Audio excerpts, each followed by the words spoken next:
What do you say to critics who would frankly say that, by destabilizing the Middle East, and we're talking about the Gulf countries, with those lower oil prices hurting their economies, it means that they can't project the foreign influence that perhaps the president wants them to project, whether it comes to, helping in Egypt, helping in Syria, helping in Lebanon?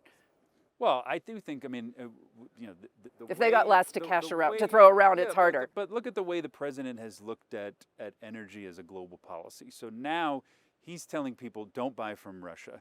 He's telling people to look to other sources. So India, for example, not buying from Russia. Europe, not buying from Russia. They're going to have to buy from other sources. The U.S., great capacity to sell to them, but they're going to look to other partners too. And so, again, using our allies in the Gulf to help fill that void is going to be good for everybody. And then, of course, we're talking to Gulf companies all the time about ways to partner with us and invest on the critical minerals standpoint, but also on the infrastructure that's needed both in the U.S. and Alaska, in the Gulf. And so, again, there's so much out there now, particularly with Venezuela opening up.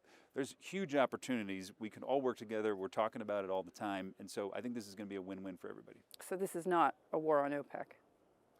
No. So when you think about that choke point in the Gulf, less relevant? Well, it's relevant for China, but it's less relevant for the U.S. or our allies. I mean, that's one of the reasons that no moves were made on the Strait of Hormuz, because it's China that's relying on that oil. And again, this is where drill baby drill comes in. This is where we've had such success, is if the U.S. is in control of its own resources, then we don't have to be reliant on any one choke point that we don't necessarily have control over.